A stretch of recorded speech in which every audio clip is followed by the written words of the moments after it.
Hello, everyone. My name is Dominic. Hello, my name is Jamal. And I'm Josh. Hello, Joshua. Were you not ready, Josh? No, I was ready. Okay. I just want to make sure. Welcome back to Soul Oasis. Welcome back. Hi there. We are here. We've returned. Maybe we're always here. I don't know what our established lore is. If we just live on this oasis now. I feel if we live here, it's kind of sad. We live in our delusions, everyone. Just a little bit. We could go visit with y'all. Yeah. But we're always, I guess we just have permanent access to this place. We do. We already established I'm at a different place. I'm in ruins. Yeah. Yeah, that's right. He's on the other side of the island. We're so lazy. We can't be bothered to link up with him in person. Thank goodness we have internet in this oasis. Thank goodness. That's the first thing we set up. Mm-hmm. Yeah. Now that we're here, time to establish not a base camp, but a Wi-Fi tower. Yep. Thank you. You're welcome. I couldn't think of a company that makes the tower. I was gonna say AT&T, but I don't use AT&T. What do I use? T-Mobile. Yeah. All right, guys, let's restart the podcast so I can say that joke a bit smoother. No, but welcome back. We hope you've had a nice week. And if you have, let us know what you've been doing. If you haven't, let us know why. What's become of you? Joshua, we missed you last week. And I missed you guys. Yeah. How have you been? I am okay. I think for the most part, I've been muddling through somehow. That's a quote of a Christmas song. I have spring break in a week. I need it very, very badly. I'm going to hide the entire spring break. You reminded me. I got to deal with spring break too. I've been playing Resident Evil 9. I've enjoyed that. Very, very fun. I'm a big Resident Evil fan. Big. You're not a big Resident Evil? Oh, I am. I love Resident Evil so much. I don't think there's any Resident Evil game I actually hate.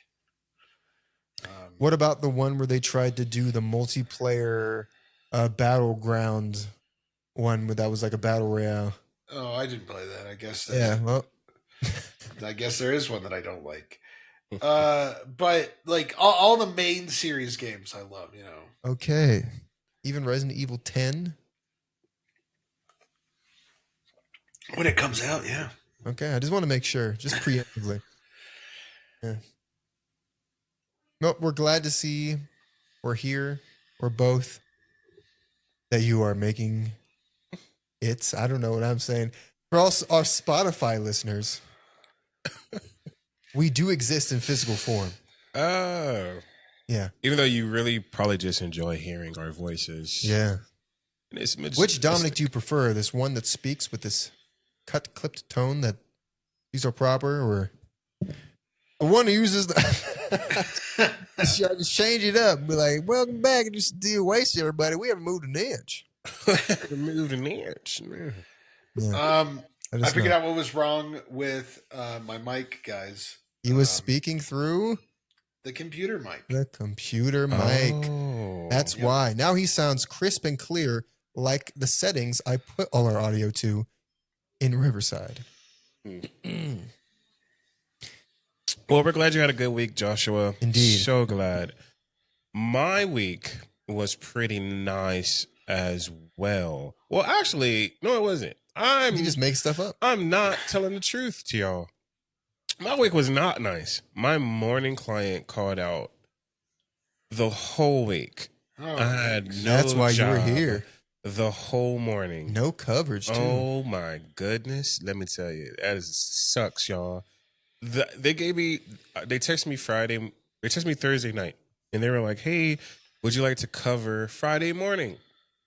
Absolutely. I need as much money as I can get.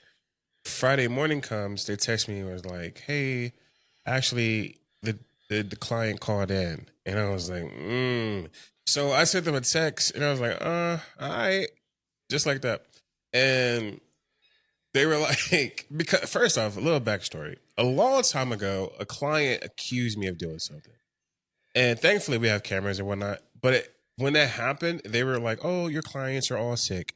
And the first day, I was like, all right, whatever. Then the second day, I was like, all of my clients. At that time, I had 3 clients, so I was like, all of them are sick at the same time. Then the third day happened, and I was like, nah, this is something up. So I called them. I was like, yo, you gotta tell me what's up. Like, don't keep me in the dark. So they told me what happened, and I was like, but y'all pulled the cameras and y'all seen this, and they were like, yeah, it's just protocol. I was like, well, don't lie to me. Yeah. Like, I Yeah, don't they're care. supposed to tell you, I think. You would think. I was like, I don't care what's going on. Y'all getting sued. Like, just don't lie to me. Don't be like, oh, everyone's sick. Just tell me what's the situation, and What's then we the can word? like work it out. So now every time my client is out for more than like a day or two, I You always get get worried. suspicious? I'm like, oh no, they're trying to get rid of me. But They don't like me after all. but then they were like, all right, yeah, the client called in, and then they were like, actually, can you cover this other kid? And I was like, all right, and they were like, actually, he also called in. So I was just so They're suspicious. pranking him. I was like, this ain't April 1st. All right, so let's not do this. But no, I didn't work in the morning. It was my paycheck is gonna suck. Well, I'm so sorry. whew. I'm so sorry too. Man. But that was it. That's not everything is just sucks this week. Let's cancel the wine tasting, Mm-mm. and I'll just give you money. Mm-mm. Absolutely not. Yeah, we're going You guys to go a to a wine, wine. Oh, wine okay. tasting for his birthday. That's what he wishes for. It's tomorrow. Your wine birthday is next. Yeah. Like My birthday Tuesday, is- right? The March wine 10th. tasting is Oh, okay. tomorrow. We did not wish to go on a Tuesday, and by we I mean he. Mm-mm. No, Maybe Tuesday. he has other things to do with his closer allies. Is closer. It's not even that they're closer. It's that they get to leave. They get to leave. Well, all right. I suppose that is a fair point. We could do something awesome in that corner right over there. Hey, Or whatever. actually, yeah. Oh, actually, now that I think about it, we could play that. Anyway, my week. Oh, are you done? Yeah, I'm done. Okay, my week is okay. All right. So, All right, I'm glad you established that. I got for us. some That's new awesome. teas. Some what? New teas Oh, in the mail. As everybody knows, I'm a tea aficionado. I have been appointed as Deputy Director of Teas. Yes, for the United States of America. I'm taking this role very seriously. What I will say, Dominic, I'm and done I with it. will hype you up. I won't hype you up. I won't hype you up on anything. are else. we hyping him up or not? Not for anything else besides the tea. I'm hyping you up. Actually, I Pauses. won't. I'm not I'm hyping not you gonna up. hype you up. But I will hype you up about the tea. I tell everybody, like my dude is like a tea connoisseur. Like he has like a water setting type deal where it's like specific Fahrenheit. It's he knows what he's doing. Like I will say when it comes to the tea stuff, Nothing else. nothing else. Like absolutely nothing. The man is trash. Sees me on stage, bro. Where are the Are we tomatoes? serious? Throw the tomatoes at him. You throw it at me on stage while you're in the scene. Just get out of here. Just as a fellow actor on the stage, boo, boo. Where's my line again? Yeah. That'd be hilarious. Yeah. But he does really good with tea. And I hype him up. I tell everybody, that man can make some tea. Don't hype me up too much. For my own benefit. Mm-hmm. I don't need these people coming asking me for tea. You can start your own business. You got a bunch of crackheads. Let me get a scoop. Let me get a taste. Just a teaspoon. But yeah, my week, uneventful. I started a new playthrough of Elder Scrolls Online with my buddy. That's I saw something. that. I saw you on. Yes. That was fun. I was playing League. Yeah. Along with that, what else? Oh, I restructured the thing for my stream, so I'm looking to see how that will look. It's like this banner that shows up on the stream. I restructured that, so hopefully it'll be okay. And also, I'm buying new equipment. We have 2 free paychecks. We have 2 paychecks that aren't assigned to rent this month. That is so good. And we have another one next month. Yeah. Thank goodness. Not only will that allow me to establish Next a cushion month. again, but I can buy some stuff I've been needing for a little while. Yeah. Let us know if you would like us to change it from the static shot with Jamal and I just right here, or to one-on-one, because I found a way to do it even with one camera. Oh. What? Yeah. Yeah, I found a way to do it. I could do it the hard way and just edit it. But I'm going to do it the easier way and use this program that just switches back and forth. Mm. Yeah, it would be better with a better camera, but let me know. Let me know. If you don't care, you can let me know too, I suppose. Other than that, my week has been uneventful. I'm still alive, luckily. Still alive. We'll see how much longer that lasts. But yeah, those are my pluses.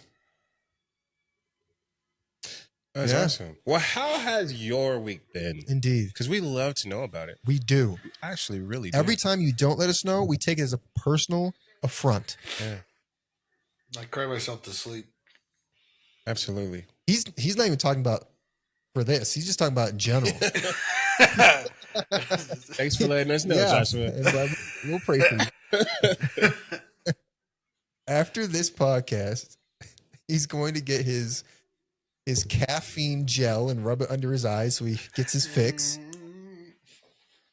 And That, for people who are listening, that was me making sound effects. yeah, we don't forget about you, Spotify listeners. All 7 of you.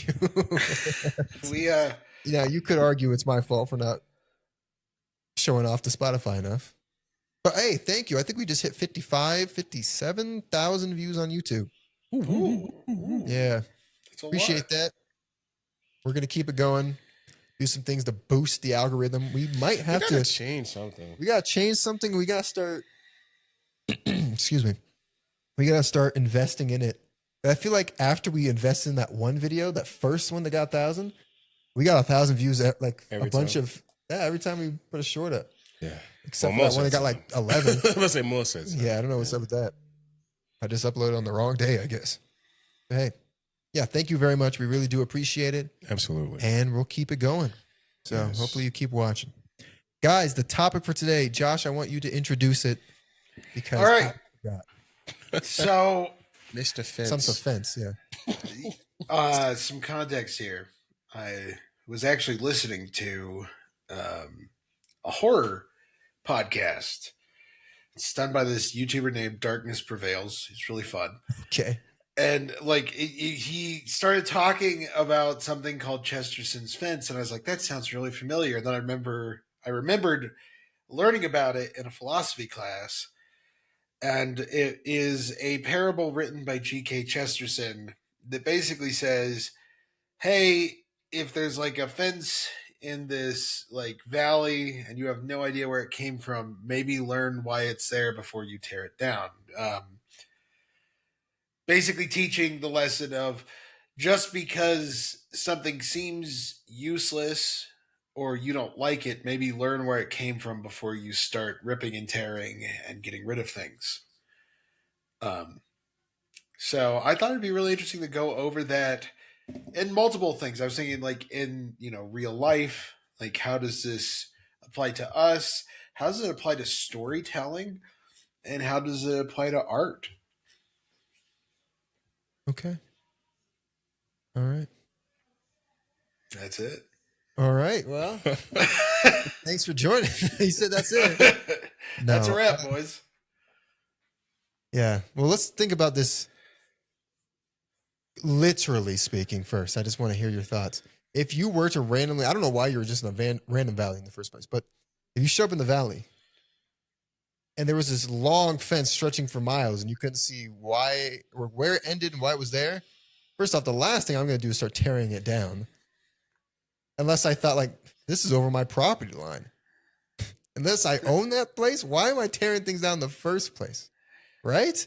Well, I If think it it's was kind of my the property, idea that yeah, it might be there, but I'd rather risk being attacked by the wolves.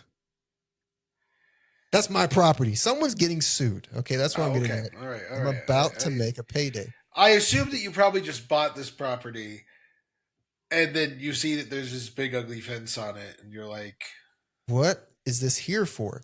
Now, Yeah. if I find out after tearing the fence up, I'm like, great, now I have my property line back, and the sky darkens and someone yells out, "You have broken the sacred oath. The time is now. The earth is forfeit." Like, then I'll be like, I'll dang, put it back. I should have I'll asked put my it back. neighbors. Mhm. But it is kind of the idea that like when we tend to make things, it is usually for a purpose. Yeah. And it is so very easy to be our modern selves and look at the past and be like, well, they were just stupid. Why would they ever do that? That was dumb. Um, but I mean, there was reasons for these things. I correct me if I'm wrong, any historians out there, but I knew that the Viking raiders really were terrified of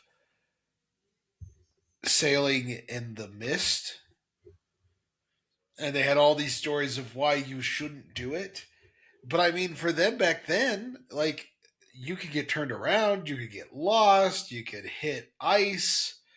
There's all these things that could happen because they didn't have the necessary tools to do it. So before judging them too harshly about their superstitions, it's kind of like, yeah, well, of course they had stories warning you. Same with like tales of not going into the woods on your own. Now most people can go into the woods on their own and like, you know, be fine. But back in the day, if you went in the woods on your own, there was no guarantee you were coming back. Mhm. The trees would get you. Yeah, the Ents. Treebeard and his posse would be like, "What are you doing here?" I do agree with you. And there's a lot of connotation behind that parable. But what I will say, for example, my mom used to, as a kid, she would always say, "Oh, make sure you're in the house before the street lights come on." And granted, I could stay out now as long as I want. Nothing bad is going to happen to me. But as a kid, you don't know that. My mom did a great job of keeping like this veil of what real world is. And as a kid, I was like, why would I come in before the lights? Like my friends are still out. Like, you're kind of Yeah. crazy, mom. But now it's like, okay, well, bad things happen at nighttime. Like, granted, bad things happen throughout the whole day. But I mean, more bad things happen at night. And she was trying to keep me safe. Imagine one day you stay out and like, forget it. My mom's wrong. I don't know. You stay out there and the lights turn on and all your friends just go like, I know. "You've chosen Jamal." All vampires. Ma! I should have listened. Listen And I mean, to you. that's why this concept is so great in horror because the idea that I think one of the best genres of horror is this idea that we have evolved past such fears and like having characters that are like totally rational and like the world has moved on from that, but we don't need to follow these antiquated things anymore. And then it turns out like, oh no, there are things that are far more ancient and powerful than us, even in all of our modernity and like technological advancement.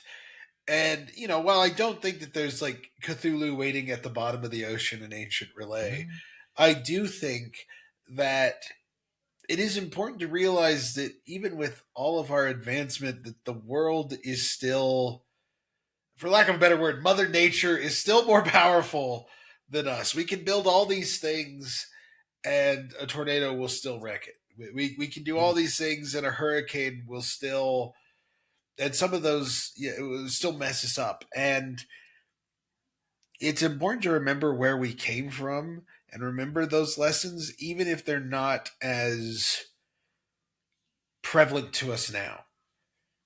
That's beautiful. That's I try to beautiful. be. Well, I think we as humanity get ahead of ourselves a lot, especially when you talked about advances. We advance so much that sometimes it's like, why are we doing these things that we're doing? Well, what is the purpose for us doing these things, right? Or we get away from the main point. So, for instance, like look That's at this podcast. yeah. For instance, look at Never. Christianity. We had the Catholic Church. the universal church, right? Yeah. One thing, and we branched off. Indeed. Why did we branch off? There had to be a reason why, besides just one man wanting to divorce people. There were other branches out of things that branched off from that as well.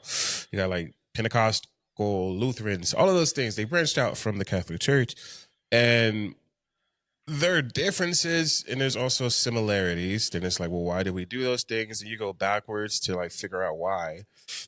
And then, I mean, there's a whole like web of things that occur. I think it's just as long as that's just one example, but it's for everything, right? We talk about cars. We started walking, then we got horses, then we started going to like the iron industry, wagons and trains and all this stuff, and then we advanced. And we're going to keep advancing. But at one point in the world, we are too advanced where we become like Wall-E and we just destroy the planet because we just became too advanced for our own good. I mean, they couldn't figure anything past landfills in Wall-E. They're like, you know what? Let's just start dumping the trash everywhere. Right next to the space platform. I think it's interesting that you bring up the Christian thing, because I believe the parable that we're talking about, Chesterton's, not Charleston's, Chesterston's. I'm so sorry if we've said Charleston's a couple of times. Chesterston's fence was from a book of his called Why I'm Catholic, I believe. Why I oughta. And so it is actually interesting that, and I'm going to say this going for both sides here. Excuse me, what was the book called again? I'm sorry. Why I'm Catholic. Oh, okay. I think as Christians in general, it's important to, I think Protestants need to be very careful dismissing Catholic doctrine just on a whim. Hold on. I'm going both ways here. I promise. I'm because those are ancient teachings, and not all ancient things are correct. Like that's not what I'm saying. Age doesn't mean something. But like maybe look at those teachings and doctrines a little bit more honestly, and be like, okay, so many of the things from my faith came from this place. Maybe I shouldn't just dismiss them because they're just Catholic. And for Catholics, I think we need to understand that people like Martin Luther didn't just wake up one morning and be like, I'm going to cause a ruckus. Like he had, I think we need to give him the benefit of the doubt and understand that while we might disagree with him as Catholics, we can. I don't want to believe that he was some selfish, evil person. I think that's the wrong way to look at it. Did you see Shia LaBeouf? What is Shia LaBeouf? Who do you think is in hell? Martin Luther. Yeah, he's down there. Shia LaBeouf does not do anything in half Catholic. Measures. Yeah, I mean, I'm happy that he's Catholic. I think that it is dangerous to say anyone is in hell. I think that condemning anyone to hell is a dangerous road. I think there's some that we can kind of have a little bit more assumptions on, but as Catholics, we do believe that God gives us the chance of deathbed conversion, which means that even the most evil men on the planet have a chance. If you believe, don't just speak it. You have. Repentance. You can't just. You're going to be speaking with God in that moment, I assume. You can't fool him. What do you think? God? I don't know. Like he's really baptized good. In faith. I mean, he's sorry, but I don't know, man. Give the benefit of the doubt. But I do think it's interesting that we are actually seeing this, that many of Gen Z are becoming Catholic. And I think it's because they see these ancient tenets, these fences, let's say, and they're seeing what the world is becoming when we tear down those fences. Mm. Like everyone would say, "Oh, we need to tear down this fence." It doesn't make sense. It doesn't make sense that we have this or this or this. It's just puritanical, which the Catholic Church is not puritanical, but it is accused of being, and Christianity in general is being called puritanical. Let's be honest. Like this isn't just a Catholic fight; it's a Christianity as a whole. Um, but we have these social norms and rules, for lack of a better words, because humanity needs order. We always try to say, and I know that us as Americans are going to bridle at this and put up our fists, but like absolute freedom is evil. It is not good. We talked a little bit about this a long time ago. I don't know if you were on here yet, but we talked about Maybe. moral rules and regulations and things like that, Indeed, yes. and who is in charge of setting these moral rules, and why do they change after a while? We Right? said Because God, in our view, but if you don't believe in one, then there is no moral right. right. For my example, and agree, like first off, I do not agree with what I'm about to say, but my example was back in the day. The legal age was like 12. Like you could just go marry somebody right now and have sex with a 12-year-old. And now it changed to 18, I think, or 21. Depends on where you are. Right. Who changed? I'm not saying that we should go backwards, but I'm saying someone changed the rules and caused it. Or for fact, marijuana, right? Marijuana was illegal for a long time. And recently it's been changed. Now it's not illegal in a lot of places. But those places will still have people that were convicted of prior offenses for the same thing that is now not illegal. So it's like, who are putting these moral applications on rules, and why is it that now? I mean, that one was a mix of like Christian moral values and science progressing to the point where we found out people's brains and maturity did not reach levels acceptable until 18. So is that a fence that is just okay to be broken with? There were like rules placed before. Because it's not the tearing down of the fence. If you find out that fence is there so that they can keep in like a bunch of slaves, you should probably tear down the fence. I mean, but if you find out the fence, like you don't know what the fence is there for, he's saying the whole point. Go first. If you find out, they're all trapped in there with the literal devil, I probably should do something about that. Tear out the fence. If they're like, oh no, now the earth is going to explode in 15 minutes, then probably should have looked into it first. Yeah, I think what Tom's saying is an important thing to remember about this parable, that it's not saying tearing down fences is bad. It's saying not understanding where or why the fence is there, that is the problem. Ignorance is but then who gives you the right to tear the fence down? That's my question. Because what you might think is incorrect could be correct for somebody else. Fair point. I think when it comes to that, it does come down to there is a right and there is a wrong, and you just got to use provable fact and debate and logic and reason to get there. Wrong. And I know that that's like not a fun answer because unfortunately, logic, reason, and fact are very much under attack these days. And people want to say, like, well, what about my logic and reason and fact? And it's like, we mean your lot. It doesn't belong to anybody. It's just, it is. So, that is a tough thing. And, when G.K. Chesterton was writing this, Christian morality and Western thinking was very much still the powerhouse.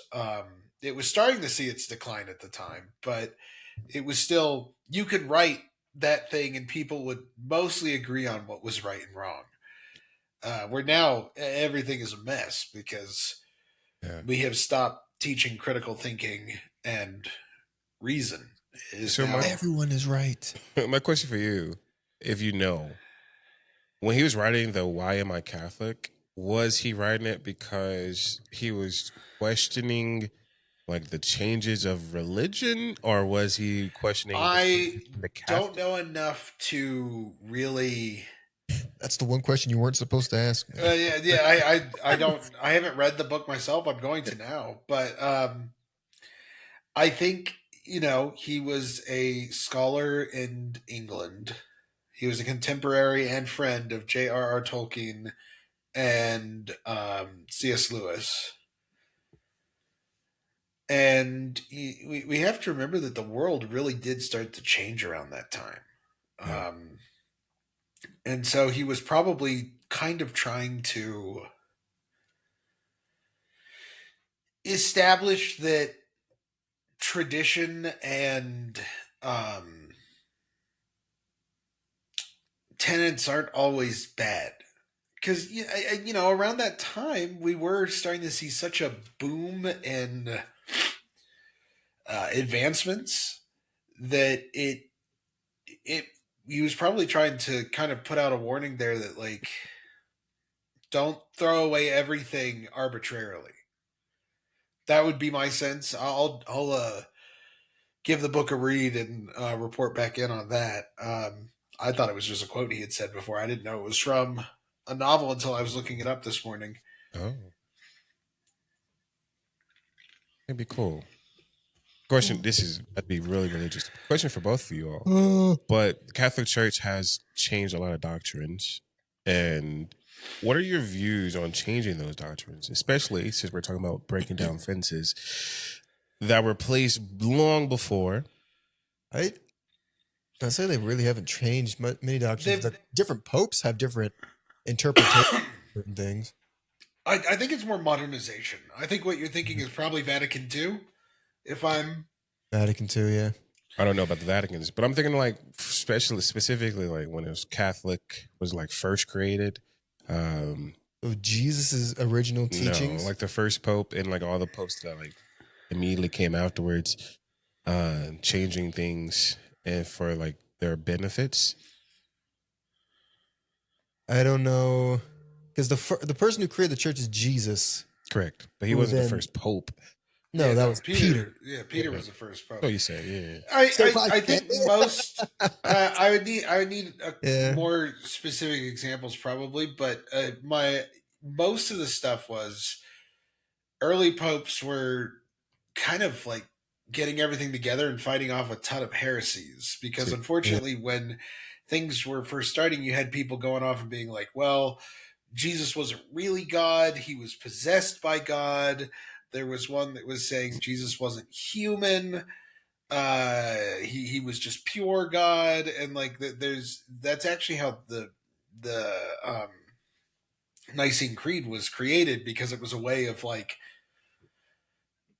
taking everything that we believe and like, I believe it's made at the Council of Nicaea.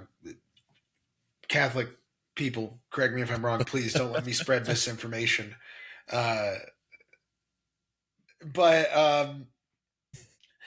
it took a lot longer than people think to actually like take everything and put it together and go like, this is what we believe. Because again, we didn't have internet. Like everything took forever to get places. Jesus actually God. And like, so like if you ran into a heretic, you could be totally like without your fault, like pulled in, because like there's all this stuff, and then so there's a lot of like cementing doctrines that occurred, and once Christianity was also recognized and not oppressed anymore, there was a lot of changes that started to happen because it started to explode onto the scene. Because, oh my goodness, there's a religion where God loves you. Yeah. Okay. And it, I would say very little has actually changed in Catholicism teaching wise. Now, the way it is explained and the way that it is celebrated has changed over the centuries, but doctrine itself hasn't really shifted at all. I mean, we have the Eucharist, we have confession. That stuff has been going on since forever. I mean, we even still have indulgences. They just work different. There was a time where indulgences were abused by certain clergy members. But what we have to remember, and this is a point that I try to tell people, when people go like, well, the Catholic Church has had bad clergy, I'm like, yeah, so did the original apostles. His name was Judas. Yeah.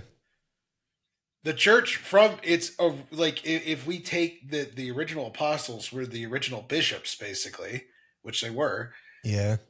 We had one of the bishops of Christ, handpicked by Christ, betrayed him. So like, there will always be, while we are on this earth, bad clergy, and that is just a fact of life. I mean, Judas was from the original 12, and so I think that was, part of what Christ was trying to teach us, of trying to go like, hey, even the people I choose, they can tell me no. They are not infallible beings. And so, but I mean, there has not been any rule changing, to my knowledge, that any pope has ever done. And we've had some pretty rascally popes who have been.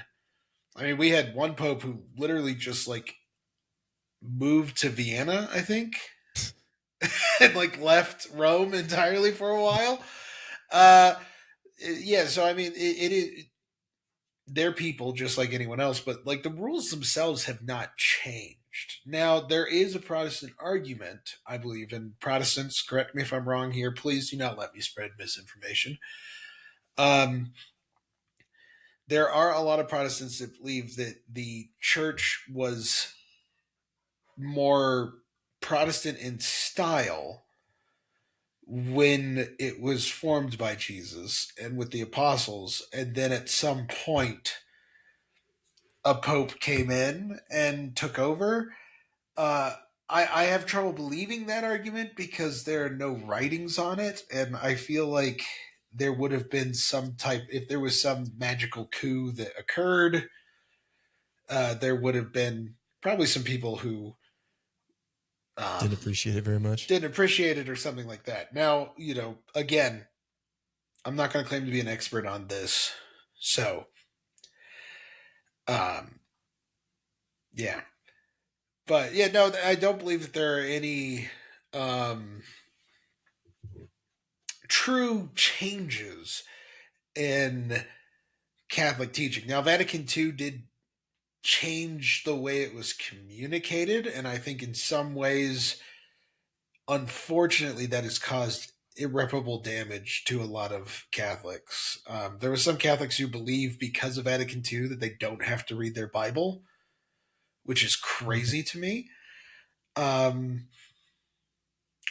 I think that Vatican II had a very good goal in mind. Unfortunately, I think that it was interpreted as a surrender to culture. And then we started to just get a lot of cultural Catholics instead of people who actually practice Catholicism, which is why you have a lot of Protestants in the States who are like, oh, well, Catholics are not Christian. Because, I mean, I've met a lot of cultural Catholics, and you talk with them and you're like, whoa, buddy. I mean, I was about to become very political. I stopped myself. We have seen a lot of Catholics in office who, if you are a Catholic, a practicing Catholic, you twitch every time they say something. I'll just put it that way. And Dom knows exactly what I'm talking about because he's right there with me twitching. And I wouldn't blame a Protestant if they were listening to one of these. Well, here, why don't we use this example? JFK. He was Catholic. He was also having multiple affairs, apparently, and stuff like that. Like, if you saw that as a Protestant, what would you think? Like, that's one of the most famous Catholics on the planet at the time. And if you saw him acting like that, what would you think as a Protestant? I know what I would think. I'd be like, wow. They let you do anything over there. Yeah, so, I mean, not to get too much off on this tangent, but I think that's why it's really important to look at like what Chesterton was saying, of like the fences. It's important, I think, especially when you are a Protestant looking at Catholicism, before you start getting too anti-Catholic, which you're not at all, Jamal. I want to make that very clear. There's just a cautionary message. He's converted. That he just doesn't know it yet. You know what's Did you- crazy? Oh. What are you about to say? I was gonna say, did you have any specific examples of like doctrine Catholicism since you asked the question changing? No, but I can look it up. You know what's crazy? I was talking about this. I think I was telling you about this. I have been recently, so I'm Christian, very Christian-y. I grew up Methodist, but when like growing up, I was just like I was born into it. You know, I was born Yes. a Methodist, and so recently I've been like, well, why am I a Methodist? I've been asking him about different denominations. And I'm like, well, why? Why are there different denominations? Blase, blase. And I've been doing a lot of research. And I do agree a lot with the Catholic Church, a lot. I don't agree with a lot of some things that y'all do, which is probably why I can't be a Catholic. But y'all are like very close to a lot of things. I just don't agree with some of them, per se. Why don't you? And I'm sorry, chat Why or don't fellow you travelers. Why don't you? Abby always tells me that you would be a great Presbyterian, man. Presbyterian? Nope. Oh.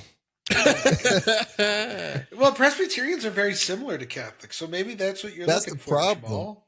No, never mind. I gotta get it. You're gonna get me in trouble with my wife. See, I wasn't feeling good this morning, Presbyterians, no offense. And- It's just a joke we had of and like, then I'm a Catholic if I ignored the stuff I didn't like. okay, I will say this. I will say this as a cautionary thing, Jamal, because I fell into this trap. And I'm not saying this is what you're doing, but this is also for Look at- everyone. Remember, guys. Oh, she is there. Turn around. We're making my fun love. of. It wasn't me. It was Dom. No, finish the comment. I just want everyone to remember this, that like religion is not something that you can shop for. It's not. There's not a day that goes by that I'm not mad at Catholicism or something that I struggle with in it, because religion isn't tailor-made for you. It is something. It is becoming one with the divine in a figurative sense. That like God is molding us towards something. So we're not going to agree with everything. We're not going to like everything. We are going to struggle. So I would just warn everyone to be very careful of saying this religion doesn't match me, because you don't want your religion to match you. If it matches you perfectly, then you're not going to grow and grow closer to God. So that is one thing you need to be careful of, because I used to be like, oh, there's so many things I disagree with Catholicism. It really upsets me. And then I was like, well, isn't that what learning is? Like when you first learn about Benedict Arnold, you're pissed. Like you're like, what? Or when you are having to learn new math problems, you're like, what? No, multiplication makes no sense. I hate everything about this. And then Right. So you learn it. if you're turning Satanism aside because it just doesn't fit you perfectly, Oh God. I want you to remind yourself. Maybe like I can't get with these human sacrifices. That's Okay, I didn't. You know what? You're not trying No. hard enough. Yeah, like Obviously. help yourself, okay? It's only your neighbor. It's only your firstborn. Let's. Come on. God has sacrifices. Yeah. Come on now. It's just- You know what I sacrificed? Tell yourself it's a sheep. This it's is a sheep. lamb. This is a lamb. This is a lamb. Yeah. Remember in the Bible when God said, "Murder your son right now," and he's like, "Oh, he's gonna do it." He was going to do it. But don't forget that he also stopped. He stopped. All right, stop it right there. But you have to go the whole way. See, that's your problem. You Are stopped you too doubting early. yourself? Oh, wait. Hold on. I need to call my wife back in here. Abby, What? It sounds like a light switch being moved. Abby, You don't hear that? can you come here? Okay. Uh-uh. But yeah. I do say, though, I will say that I do agree a lot with Catholics. I'll But send her a text. I feel like there are some things that y'all do that I don't agree with. because it's ritual-based? like, oh, sometimes yes, but it's because I want something that's so biblical. Like I wanted to say in the Bible, do. If it doesn't say it in the Bible, then I question it, right? Like even Methodists, from when I grew up to where it is now, it's changed a lot. And I've only been living on this earth for 20 something years. But what do you mean that's changed a lot? like Methodists, they take a lot of things, and especially nowadays, and are making it more, how do you say? Symbolic? See. Yeah, I can't But say a that. lot of things, like if I read Psalms 23 or something, right? They'll take it and then they'll like make it to their own connotation. But I want it to be like, this is what the book says. This is what it is. Yeah, It so doesn't you're mean like anything else. You're like one of those judges is like, I read the Constitution. This is exactly as it says. I'm not up for interpreting it a certain way. That's what. Yeah, that's what I want to. That's what I want to be more. I guess because that's what it Catholicism is. Well, that's another thing that I was summoned. is Here, a. come here. You had You that say the correction. downside of Catholicism Check that we're my so smoothie. ritual heavy, like we're too literal. Well, yes, And that's like the and body no, and blood though. of Christ. Right. Obviously, Here, he didn't lean mean he's the down. real body and blood of Christ, but We're- Catholicism. They're like, Hi. no, they're really. It's Yeah. really that. Hello there. There is Gotta make the Abigailita. correction from. Oh yeah, I need to correct my husband on his theology. Yes. Please. Goodness. Because he likes to say he knows everything. So Jacob was the one who wrestled with God. It wasn't Isaac. That's really important. It was Every as he single one was- of us wrestles with God every day. Mm. No, I'm kidding. Go ahead. Dominic. I am Dominic. That's true. No, it was as Jacob was returning to his homeland to confront Esau, and he was bringing back his wives, his servants, his children, and yeah. So he wrestled with, depending on which version of the Bible you use. Personally, I alternate between King James Version and ESV, depending on if I have the Bible I was gifted or not, which I try to have all the time. But the header on the passage, in some versions it says Jacob wrestles with the angel of God, and some it says Jacob wrestles with God. So Uh-huh. just wanted to, I love you. What are you doing? I don't get to call him out on a lot of things, so I appreciate this. That's nice. Now we can hear Oh. both of you too. Yeah. Okay, I have to make my smoothie and then go to work because I'm gonna be late. Okay. Okay. Have fun. Drive safe. Enjoy Okay? work. Don't drink anything. Yeah. I stepped in something. All right. Oh. Is that what you called her for? Yeah. Yeah, Oh. it looks like off a previous podcast. Yeah, it was the last made one an I was on, I accurate think. Observation. How dare So, you, Joshua? Yeah, she called me on it, and I was like, oh, well, then I need to make sure that that's corrected. I don't want to. You said you. Maybe we should do it after the podcast. What's up? Make it quick. Are you, because of your problems with how symbolic Methodism has become, considering a different denomination? Put this man under the spotlight. Well, I want to pick my own. Yeah. Okay, yeah. Exactly.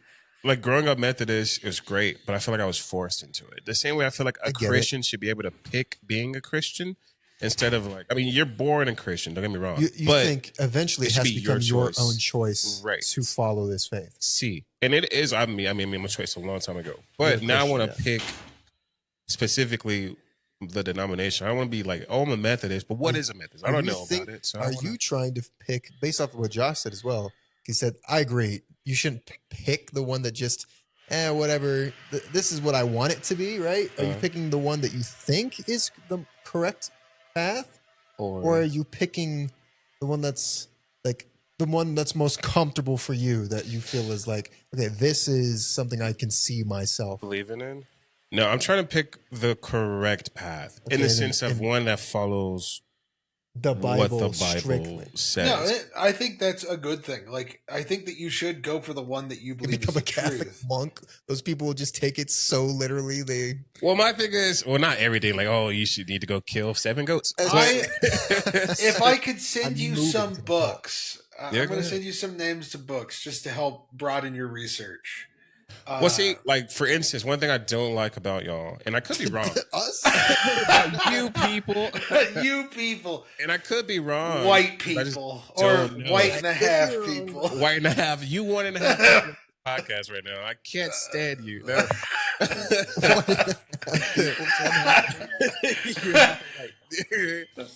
I could be wrong because I just don't know, and I'm Okay. always learning. That's fine. But You probably don't know either.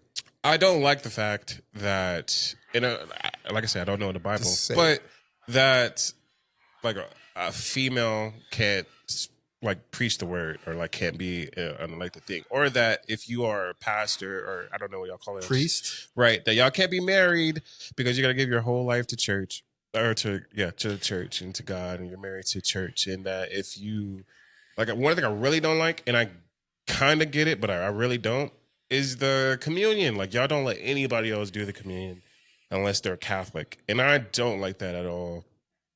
And there's some other stuff too. There's a very specific reason for that. I have rebuttals for all okay. three, but we Okay, don't you- have you- to get you say. into it if you don't want to. You get. We in can get to trouble. it out of the podcast, but I just want to Okay, say cool. the reason right after. Because I have answers to all three of those, so I don't want to like. Remember your 3 points then. That way he doesn't forget a rebuttal. Yeah, please do, because I will forget. But the reason But, is just because unless it says it in the Bible, like verbatimly. Then, So you want it. So every tradition that we follow. Thank you. You wish there was a direct correlation to why we do exactly that ritual, or right? thing Like yeah, in that's Bible. the reason God because y'all are said, so "Don't get married." But see, I think that's a strict good about it, thing, though. Jamal, because that's exactly tying into what we're talking about here. You see the fences, and you're like, "Why is this here?" Mm. Oh, And that I like is Don't tear that down is go somewhere good. else for no Like- reason. That's what I Like wanna that know. is the important thing. Like, I don't believe anyone should follow something blindly, and I True. mean that. Like, Even you God. should question everything, because I believe if you have a good foundation of reason and logic, and you have strived for truth your entire life, you will find the right answer. Yes. Yeah. If God wanted blind followers, in this case, like you said, anything, if a political figure, this, that, or anything. But if God wanted blind followers, he would have snapped his fingers and made everybody believe in him, That's so regardless of what they wanted to do. So I think you're on the right path, Jamal. It is good to question things. It is good to If you wrestle end up- with God. You're confused. true. But Yeah, I know. No, I'd be crazy. I saw this thing. Before we do whatever you want to do. We talked about free will a long time ago, and I'd say what my thing is on free will. J. Cole had a verse. J. Cole had a verse where he was like, the devil was on his left shoulder and an angel was on his right shoulder, saying two different things. And then he said, I saw God, and God said, it's up to you to make the decision.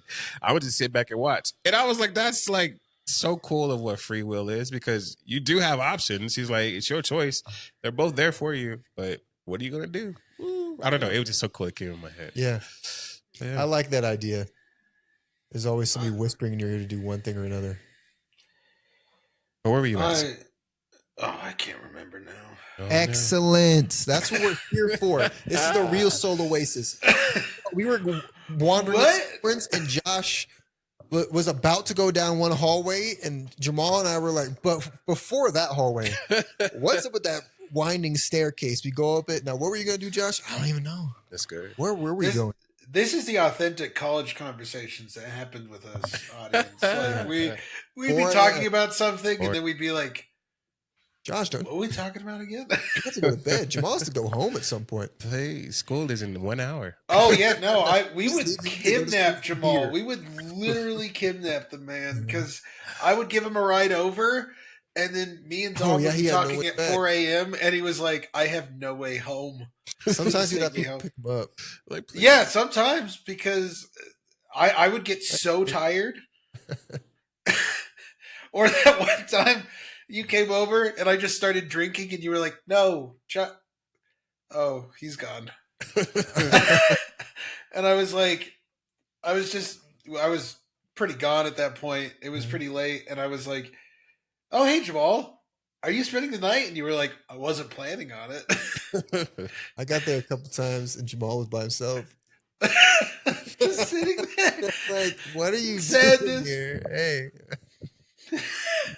Anyway, You're not by yourself now, Jamal. No, You because I have have us God. and thousands of Oh. others watching. Oh, okay. Well, that too. Well, see, I I'll guess. never be alone. You didn't have God back Yeah, then. well, that's crazy. This is a godless You're place. just thanking me on this couch. Josh is drinking. You failed us. I was only slightly a menace in college, but it was mostly through just forgetting things, and just like Yeah. being really ADHD and struggling with a ton of impulse control. It's not a good combination. Yeah. I have a client at work. First off, I don't know how he knows this, but he's like, he'll look at me, be like, Jamal, impulsive thoughts, and he'll just do something randomly, and I'm like, hey, first off, why do you even know what this If is? you know it's an impulsive thought, why are you just letting it win? Impulsive thought. All right, man. Like, I mean, granted, when me and Read the Dom were sentence. living together, like it was just impulsivity everywhere we went. Like we just walk out of our rooms and be like, Warhammer store. Yeah. I remember like, Josh, you haven't bought food in a while. Yeah, I can't. I just bought a statue.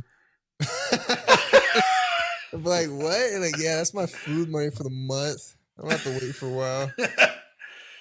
That's why you got a job at Starbucks. Yeah. So that you could have extra money. And then you end up spending most of it on stuff anyway, but at least you could eat food. When I took you to the Warhammer store or Stormcrow, Yes. and I was just like, what's your favorite looking army? And you were like, oh, and these Necrons, they're pretty cool. I was like, well, here you go then. Yeah. What's your favorite hero faction? Yeah, the Blood Angel is the coolest. Good, because they have a battle force here. Here's your Blood Angel. Just dropped 1,800 stuff on him. Yeah. Good times. Wish you were around more. Yeah, but my thing is that I definitely, and I don't do this like consciously, but it's a joke that my little brother talks to me about. I shouldn't call him little brother. He's taller than me. My younger brother. Is he? Oh yeah, he's definitely taller than you. He's an inch taller. He's 5'8". I'm 5'7". Never mind. He's a little taller than you. I don't know. I thought he got taller. He's just so lanky that he feels taller too. Like he's just like, you're just like, get that. This is a long person. He always makes a joke that I bribe people into my nerd stuff by just going like, look what I got you. Yeah. I don't know Now where Jamal's gray nights are, but they're somewhere. They're somewhere. I don't think I took them. Did I take them? If I did, well, you told us it might be some of the stuff that you left and they threw away. Oh God, I hope not. Anyway, yeah, let us know what you think. Would you tear down the fence? That's a good question. Would you tear down the fence without knowing it? Like I said, it's a very literal thing. Maybe you should if it's your property, but in this figurative sense, if you were to stumble upon these ideas, these rules, these laws that at first glance are just silly or stupid or wrong, would you seek out why it's there? Or would your first impulse be, it has to go? Yeah. Let us know. I think personally that some rules are made to be broken, but as long as you know why they were made to be broken in the first place, then I think it's okay. Yeah, there's a few that I feel like, I mean, for your own immediate benefit, maybe you shouldn't break them just so you don't get your butt kicked or something. But which ones are wrong? I feel like when people saw, if you were just to no context, you didn't know anything about history, you just went back and you went and you saw whites only. It's a blue shirt. I can't drink from this. I'd be like, this is dumb. Drink. I don't know. I feel like, yeah, exactly. Well, before we get too much into the end, I did promise that we would tie this into storytelling and art. So just real fast, just so they don't say that we're liars. Drink from the water fountain. That's my point. The important thing with acting, and I know that we've all heard this. Have we? You have to know the rules of acting before you can start breaking them. You have to let the boy know how to live. That was my problem in college, bro. Really? You don't Yeah. like that? Because we learned so much about the history that it was like, okay, well, I'm ready to act. Like, Yeah, I get it. we learned I loved so theater history, so much Favorite about teacher. different types of styles and everything, which I do understand. And maybe it's just because I was ready faster. Not necessarily saying like I was better at acting. I'm saying like He was. You had more experience. what And I'm saying is the history behind it. I think I picked it up quick, so I was like, okay, I understand. Can we just go? Well, I know in class setting, like everyone doesn't pick up things at the same speed. But I was like, this is starting to get repetitive. Yeah, some teachers be like, well, I could tell by how you did that. You did not read the chapter, did you? Yeah, you don't know why we did this, bro. It's just a bad performance. What's up, man? Okay, no, reading Meisner, all right, 15 times, not gonna all of a sudden be like, well, what is Denzel to me? All right, Well- I can't stand it. Like, you need the proper context, historically speaking, to act out this scene about clowns dancing on the roof of this car. Like, it's okay. Go ahead. No, your opinion doesn't matter. I'm right. Okay? I agree and I disagree because I've been on both sides. I hated the learning of rules because I tend to not like rules. I'm very much at my core, and I think this is hilarious because I'm always like speaking about like order and following rules and why they're important. But like inside of me is this like 2000s grunge teenager who's like, fight the power, man. Like, no, I will be the no. like I love that music, and I'm just like, anytime, like, I struggle at work too. Like when people tell me I got to do things, I'm like, but why do Who I are need you? to listen to you? I get it. Yeah, there's always a reason why. But with acting, I think it is important because you like. I use this example. You know how like most of the time you're supposed to be cheated out on stage. Yes. Well, think about the times where it was a conscious decision where you had your back to the audience and how powerful it made that moment, that you were breaking that rule intentionally to show a disconnect from the audience or something like that. Very rarely, but yes. So I think it is important to understand the rules that you are intentionally breaking to, and I'm talking more mechanical rules, less but less, also assumes that the audience knows those rules as well. But again, they're not going to. It's not going to be that they like when you turn your back to them. They're not sitting there going like, "Oh my gosh, they're not cheated out." All they know is that like all of a sudden this connection that they have had is gone. Where is he? Yeah, and it's the same with film. Like, don't spike the camera. But when people do spike the camera purposely, it is really powerful. When all of a sudden the audience is being acknowledged by the actor, all of a sudden it's like, whoa, you pulled me into this. Yeah. I was being silly. You want to know my real thoughts? Ask in the comments section. No, I'm kidding.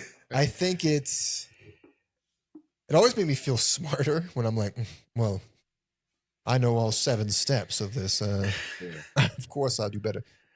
I didn't see it as necessary. I did eventually, like, if it's different when you're in theater history and you're not really going to be acting out a whole bunch of scenes. Yeah. Obviously, we're going to be talking about these, not only structural things, like you said, mechanically, but also historical relevance of these decisions. What truly was melodrama and why is it referred to it today? That sort of thing. Those are more classifications. Are you actually doing melodrama? Or do you even know what melodrama truly is? But what is melodramatic to one person? Like, yes. It's so subjective. Yeah. Do you it's consider a genre versus like a classification from one person to another? Like, do you consider anime melodramatic? I do. I mean, yeah. But some people are like, no, in comparison to other 100%. anime, no. Yeah, Like, this is what would really happen.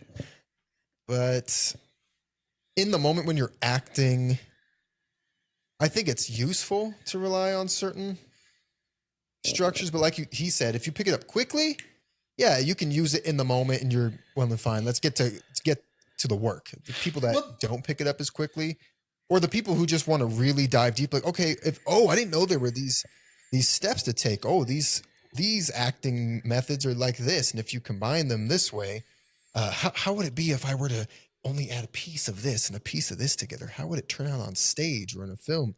I'm going Obviously, to you can use apply a that. terrible example. Okay.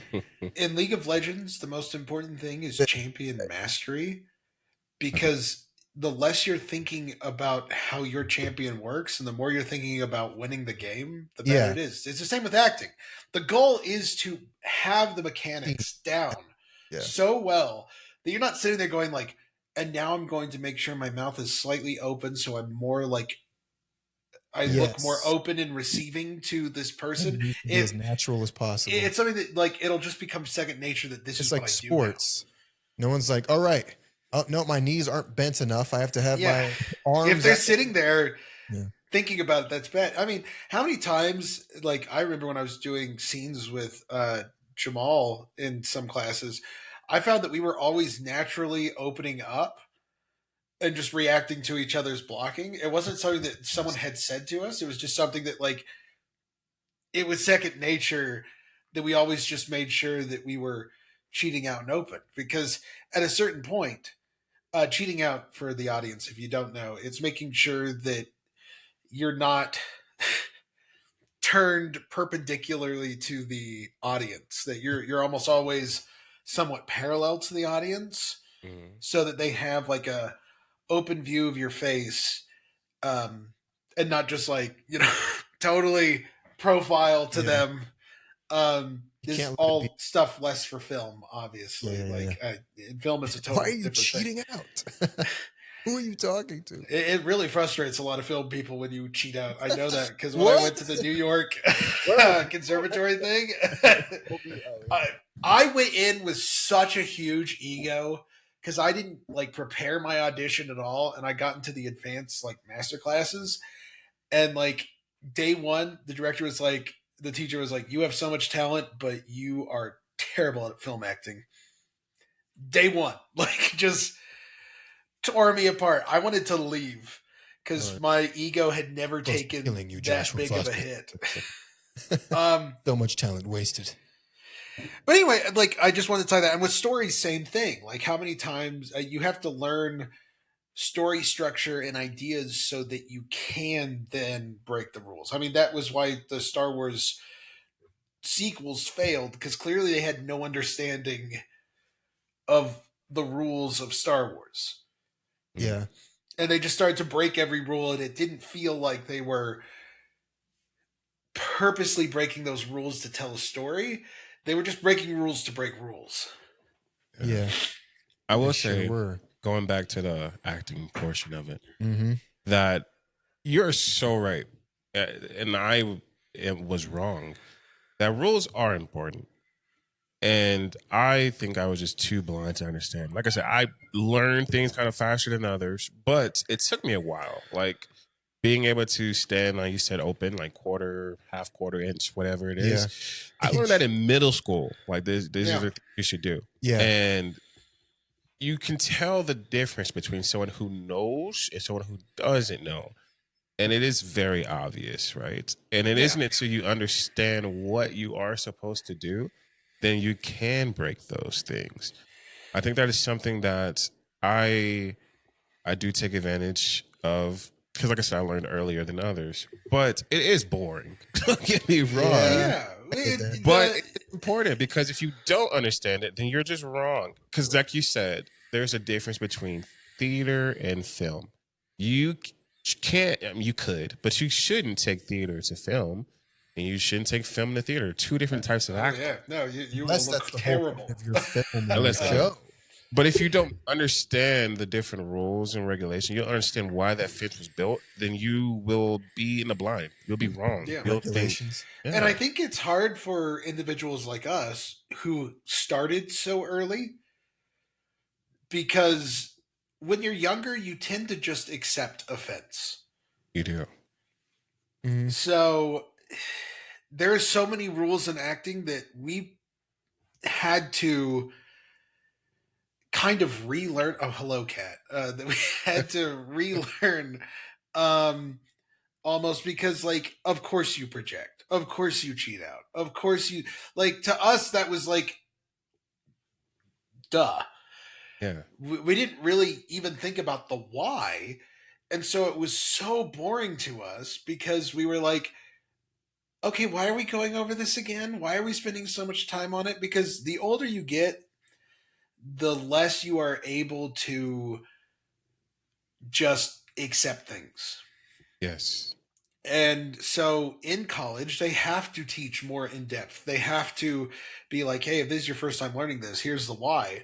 But for us, it had been ingrained in our little kid brains of that you do this because the director said so.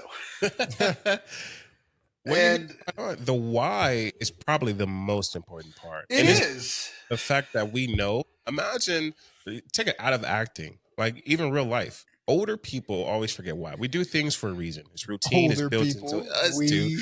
But even older people, like imagine someone's 60 and they're doing something.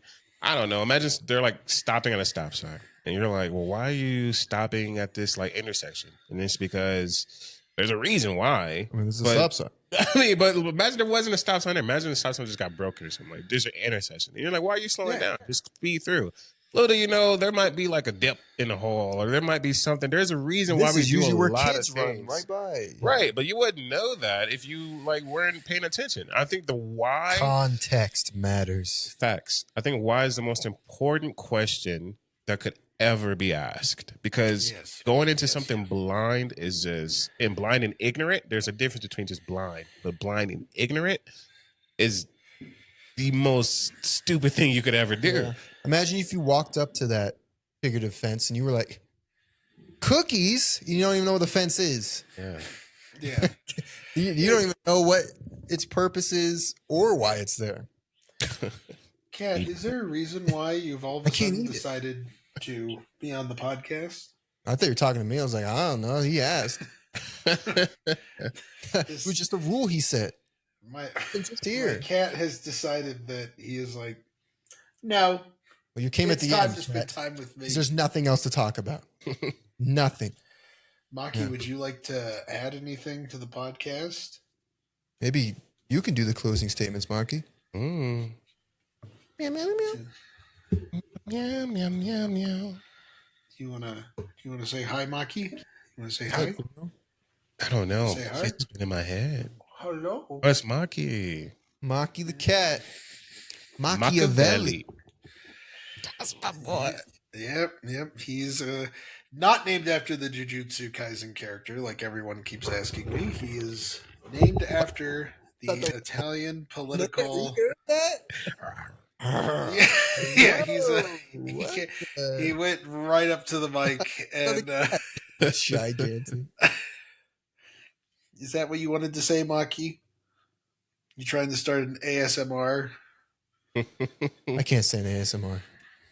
It's so weird. I don't know. Some of them are nice. I know. No, I It don't like depends on the ASMR. Like, there's some nice ones. You did a good job today. Thank you, ASMR. Okay, those ones are weird. The ones that are like, I don't like the ones that are like They're eating. in your ear. okay, yeah, the I'm weird over here about like. to quit my case because my afternoon client keeps chewing out loud. Oh, he's like, oh no. And they asked me, and I wasn't even paying attention to it until one of the parents was like, chew with your mouth closed. Like, oh, if you can ask them to chew with their mouth closed, okay. Now I'm paying attention to it, and I'm like, oh That's my upsetting gosh, this is what my mom must have felt like when I was at the table just chewing my mouth open. She's like, Dominic, chew with your mouth closed. I'm like, okay. I'm like, I literally tell him, like, he's like, sorry, Dominic. I'm like, it's okay. Forget it. You should I'm about to call tell in them, sick. hey, I don't like seafood. Could you close your mouth? That's hilarious. I've been practicing my dad jokes. Like every time a kid walks up to me and goes like, Mr. Josh, I'm hungry. I'm like, hi, hungry. I'm Mr. Josh. Oh no. And they're I'd be like, like, they're- do you think it matters to me, boy? Do I have any food on me? Do you see me as a chef? I feel like I'm getting older. You and I are both in this trap. I feel like I'm getting older because quick dad jokes are hilarious to me. I think quick jokes in general, like if you have a fast comeback, Yeah, you it's do just like so those. funny to me. Yeah. Like, oh my god, I'm like proud of you because people could like you could do a comeback, but it takes them like 2-3 seconds. But Hey, if you you used go to like those quick, ones. You're like, hey, Dominic, I'm Dominic. You used to be like, ah. I'm like, okay. if you come quick with it, I'm like, all right, good. Don't be Yes. slow. But before we end, you talked about storytelling and the fence for storytelling, and you mentioned Star Wars and how they broke off. They just and broke the fence. They broke it. They Is there sort any of way to kicked it mend down. the fence, do you think? And not even just in books. They would have to make a but- public announcement declaring everything they've done post George Lucas is now non-canon. But They would have to, at the Hey, very people- least, declare 7, 8, and 9 non-canon. Non-canon, yeah. I'd be okay with them keeping Yeah. almost everything I gotta else, except rewatch. for the What a Acolyte. The terrible- Acolyte, No, they the don't care. Acolyte is Oh. actually worse than 7, 8, and 9. Yeah. Could you ever mend Me? a fence? No. I think Just so. a general I thing. think. Maybe it's- I think we're seeing a lot of mending of fences in society right now. You have a lot of people going like, "Well, wait a minute, things are out of hand." Yeah. You see it overseas with problems they have with crime and all that stuff. Yeah. And people going like, "Well, maybe this rule was in place for a reason." Yeah. There's still a lot of pushback against it, but Yeah, I think eventually things will this cat is like, heal themselves. Think There's the so. people who care. Now, if everybody just becomes apathetic and like, whatever, then we're doomed. oh my The goodness. worst part is these people who like start building their own fence. Like, hey, what the heck? This isn't even the same type or color of fence. Like, what are you talking about? The fence has always been like this. Or like when Star Wars people has try always to been. take offense and say We gotta it's fight. for this reason. Yeah. Those are the worst. When people goes like, "This fence, it's always been You here." hate these kind of fence builders, don't you? No. Oh my goodness! Sorry, I'm trying to pay attention, but this cat But is like, this fence was built by George Lucas. Right. Question before we end. This is so random. But like Thanos, right? Thanos. Thanos. This is so When I weird. think of the, Yeah, because I this- said purple. These purple people, no. His ideals behind snapping half of the world. Oh yeah, it was dumb, but yeah, Oh yeah. I don't know. I kind of like it. surface value. Idiocy. Well, okay. Here's the thing. Thanos in the comics is amazing because Thanos in the comics, the whole reason he snapped half of everyone out of existence was to prove his devotion to death, who he was in love with. Yeah. Yeah. So The it fixed the issue of like making Thanos look stupid like they do in the movies, because in the comics they're just like, no, he's crazy. And Mephisto is like, yeah, death doesn't love you, man. And Thanos was like, well, I've done all this stuff for her. And Mephisto is like, well, I guess you'd have to just like show her how devoted you are. And he's like, oh, she wants to see how devoted I am? All right, I'll show you how devoted I am. And then he like snaps half of everyone out of existence. And because he's Thanos, the Mad Titan. hmm yeah, he's insane. Well, this one they tried to make like I'm technically in the right, and Yeah, where they're I'm just- trying to justify him way too hard. he's like, yes, he's still the villain in those, and I still think he's a decent character. Maybe you Yeah. could argue that he's also insane and didn't think it through. Yeah, Like, no, the- I think the he universe definitely running out of is. resources. Why didn't you just snap more resources? He's like, oh, dang, They I should've- can think about it. They should have just had more faith in the source material and just been like, because like Thanos is an intellectual and a philosopher. He's just crazy. And then you got to Yeah. introduce death. That's Well, interesting. originally, that's apparently what they wanted to do. That's the whole point of like that speech he had. Like to do this is to court death, and he smiles. And they were Yeah. supposed to have death. Mm. They were supposed to have Because- death in the Deadpool movies. They didn't. Yeah, then they just put death in Agatha. Yeah, What? Yeah. Oh, I didn't Spoiler watch alert, I guess. you know you don't. But Agatha, yeah, the one with Yeah, the witch. What's her name? Agatha. No, the other witch. The red Scarlet witch. Scarlet Yeah. Witch? Yeah, is Yeah. that was she's in the show too, right? She's not in the she's the cause of the show Agatha, but she Yes. is Oh, okay. And the actress they got to play Death, amazing.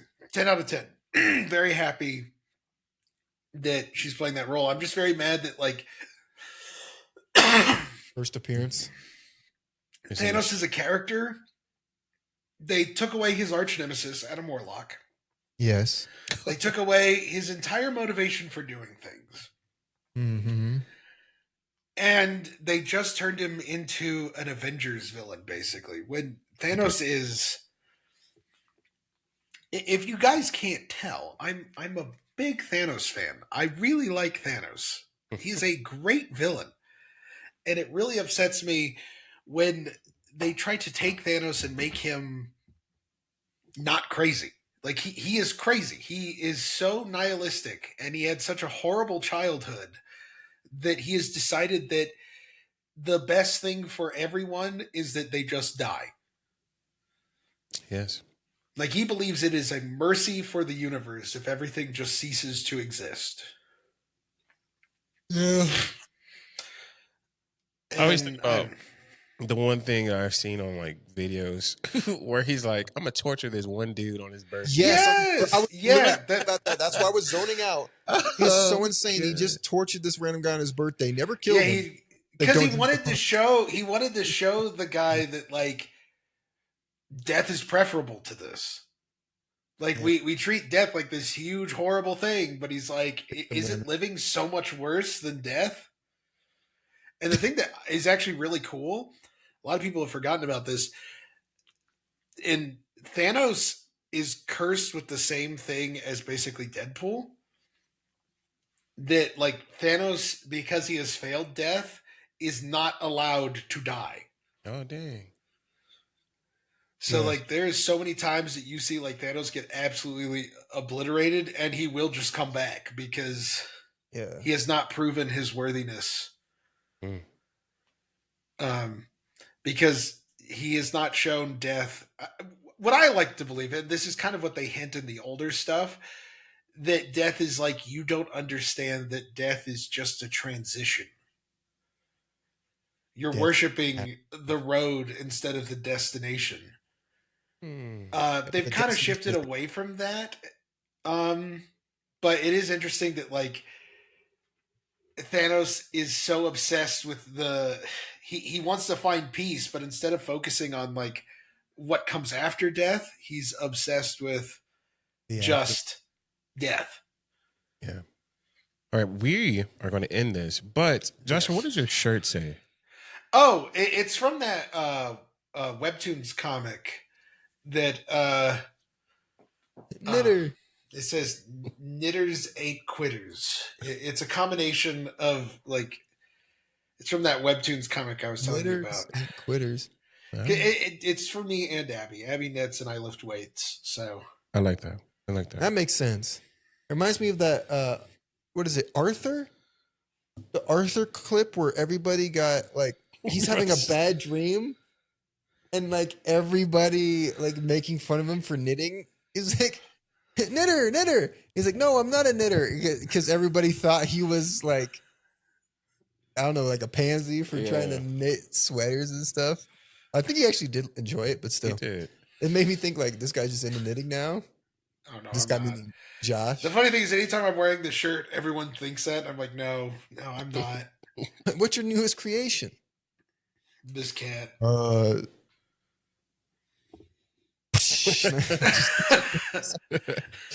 right, Joshua, would you like to give us your closing remarks, please? I feel like everyone has listened to me say enough, so I'm just going to say, guys, remember the most important thing is continuing to learn and admitting that you know nothing, because you must always keep learning, and that is how you can learn what fences belong in your life and what fences don't. I love that. Indeed. I love that a lot. I would have to say, go out there, drink your apple juice, and make the world a better place. That's all I can say. We want to be better in our lives. I know you want to. So if this is your chance to come up and we'll pray. No, I'm playing. But go out there and make tomorrow better than it was today. because that's what we want to do. We don't want to live in a world that is terrible. We want to live in a world that glorifies everything, especially God, but that glorifies you. Make yourself better than you were yesterday. Go out there and do one thing different, because you don't want to be stuck in the same spot over and over and over again. I hope that you go out there and that you find that fence and you ask the most important question that you can, which is why? Why are we doing the things that we're doing now? Why are you here? Why do you put your shoes on? Why do you put your socks on? Why? Ask it, because I don't know. I don't know a lot of things, which is one of the reasons why I started this podcast. I wanted to know so much about everything, but I don't, which is why I have two great friends with me here. And I have a whole bunch of people out there who can inform me on the things that I don't know. So I'm not ignorant. So I'm not living in a world of distraught because I don't know something. I don't know everything. I know a lot of stuff, but I don't know everything. And that's okay, because we should go out there and learn more. Learn. Don't be stuck. Go out there and grow. That's all I got to say, people. Why? Yeah. Well said, Jamal. Well said, Josh. All I have to say is I agree. Go over to that fence and whisper it next to it. Make sure no one's looking. Be like, why are you here, fence? Yeah. What's your purpose here? Put your ear to it. If it answers back, then we can take the next step. Oh. You've gone beyond sanity. Yeah. And maybe to something new. Stop it. Get help. If it doesn't answer back, ask it again.